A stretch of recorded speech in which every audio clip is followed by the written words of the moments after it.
성공을 위해 뭐가 제일 중요할까요? 재능? 아니면 노력? 다들 그렇게 생각하죠? 근데 어쩌면 그 모든 걸 뛰어넘는 진짜 강력한 능력이 따로 있을지도 모릅니다. 바로 공감인데요. 오늘 이 시간에는 이 공감이란 게 어떻게 우리의 가장 위대한 전력적 자산이 될 수 있는지 한번 제대로 파헤쳐 보겠습니다. 자, 공감의 진짜 힘이 뭔지 알려면요. 영웅의 의미를 완전히 뒤집어 버린 한 고대 이야기부터 시작해야 합니다. 한번 들어보시죠. 네, 바로 트로이 전쟁 최고의 영웅 아킬레우스 이야기입니다. 이 흐름을 한번 보세요. 아킬레우스가 진짜 영웅이 되는 순간은 전장에서 적을 쓰러뜨릴 때가 아니었어요. 그게 아니고요. 바로 적장의 늙은 아버지가 흘리는 눈물 속에서 자기 자신의 고통을 발견했을 때, 그리고 우리 모두는 결국 같은 인간이구나 하는 그 보편적인 운명을 깨달은 바로 그 찰나였던 거죠. 네, 바로 이겁니다. 공감은요, 절대 약한 게 아니에요. 오히려 아킬레우스의 이야기처럼 상황 전체를 뒤집어 버리는, 전략적인 통찰력이자 모든 긍정적인 변화의 출발점이라고 할 수 있죠. 자, 그럼 이 공감이 구체적으로 어떻게 리더십이나 인간관계에서 핵심 전략이 되는지 한번 살펴볼까요? 먼저 이거 하나는 확실히 하고 넘어가야겠습니다. 공감은 그냥 불쌍하다 하는 그런 피상적인 동정심하고는 완전히 달라요. 이건 다른 사람의 세계를 아주 깊이 그리고 전략적으로 이해하는 능력입니다. 고대의 위대한 지도자 키루스 대왕을 예를 한번 볼까요? 그의 거대한 제국은 사실 칼이 아니라 공감 위에 세워졌다고 해도 과언이 아닙니다. 왜냐하면 그는 인간의 본성, 그러니까 누구에게도 지배받고 싶어 하지 않는다는 그 본질을 정확히 꿰뚫어 봤거든요. 그래서 힘으로 누르는 대신 사람들이 스스로 따르게 만드는 길을 택했던 거죠. 물론 우리가 왕은 아니죠. 하지만 키루스 대왕과 같은 그런 통찰력을 우리도 가질 수 있는 아주 구체적인 방법이 있습니다. 그게 바로 마음챙김 경청이라는 겁니다. 아니, 그냥 잘 들어주는 것뿐인데 어떻게 이렇게 대단한 결과를 만들 수 있을까요?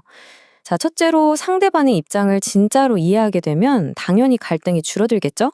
둘째, 그냥 고개를 끄덕여 주거나 상대방 말을 따라해 주는 것만으로도 이 사람이 나를 존중해 주는구나 하는 강력한 메시지가 전달돼서 유대감이 생깁니다. 그리고 마지막으로 이렇게 깊이 들어주는 태도는 당신을 신뢰할 수 있는 사람으로 만들어주는 거죠.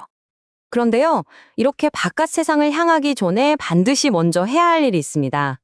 가장 어렵지만 가장 중요한 탐험, 바로 우리 내면으로의 여행입니다. 이게 바로 공감 능력 키우기의 첫 번째 단계입니다. 바로 자기 자신을 이해하는 단단한 토대를 만드는 내면적 공감이죠. 여기서 정말 기가 막힌 비유가 하나 나옵니다. 바로 1m 목줄에 묶인 개 이야기인데요.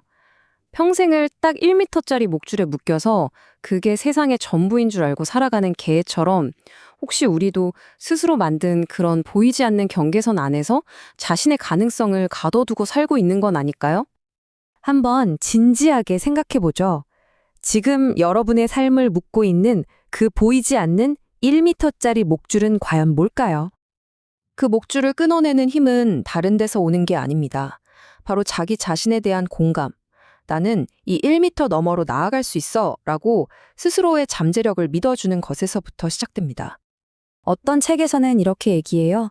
우리가 실패하는 건 재능이 없어서가 아니라 자기 안의 가능성, 그 그림을 믿어주지 않기 때문이라고요.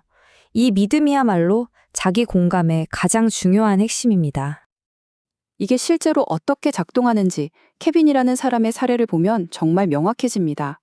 그는 예전에 분노나 우울 같은 부정적인 감정에 완전히 휘둘리는 말 그대로 감정의 노예였어요.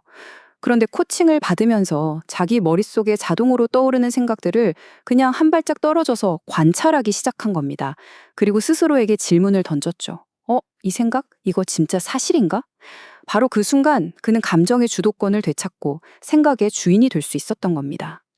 이렇게 자신의 내면을 비판 없이 바라봐주고 더 나은 방향으로 나아갈 수 있도록 스스로를 돕는 것.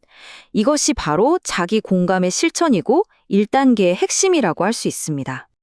자, 이렇게 내면의 단단한 중심이 잡혔다면 이제 드디어 공감의 두 번째 단계로 나아갈 준비가 된 겁니다. 내 안에서 찾은 이해를 이제 바깥 세상으로 펼쳐 보이는 거죠. 바로 실천적 공감입니다. 진정한 공감은 그냥 머리로만 아는 데서 끝나지 않습니다. 문제를 발견했으면 그걸 해결하기 위해서 적극적으로 또 창의적으로 움직이는 거죠. 이게 바로 실천적 공감입니다. 이 실천적 공감의 힘이 얼마나 대단한지 보여주는 정말 감동적인 이야기가 하나 있어요. 바로 난독증을 앓는 아들을 둔 한 가족의 이야기입니다. 보세요. 이 가족은 아들이 어려움을 극복하는 걸 보고 거기서 멈추지 않았습니다. 그 깊은 공감이 우리와 같은 고통을 겪는 다른 사람들도 돕자는 어떤 사명감으로 이어진 거죠. 그래서 회사도 만들고 책도 쓰고 다큐멘터리까지 만들게 된 겁니다. 네, 바로 이겁니다. 개인적인 고통에 대한 깊은 공감을 사회 전체를 위한 혁신적인 해결책으로 바꿔낸 것. 이것이야말로 실천적 공감의 가장 빛나는 모습이라고 할 수 있겠죠. 자, 그럼 오늘 여정을 한번 정리해 볼까요? 모든 건 진정한 힘이 무엇인지 다시 생각해 보는 것에서 시작합니다. 그리고 마음 챙김, 경청이라는 구체적인 전략을 세우죠. 다음으로 자기 공감을 통해 내 안에 1m 목줄을 끊어내고 마지막으로 그 통찰을 세상을 바꾸는 행동으로 옮기는 겁니다. 우리는 아킬레우스라는 한 영웅의 변화 이야기로 시작했죠. 이제 그 변화를 위한 로드맵이 여러분 손에 쥐어졌습니다. 이제 마지막 질문은 여러분 자신에게 달려 있습니다. 이 로드맵을 가지고 당신은 어떤 영웅이 되시겠습니까?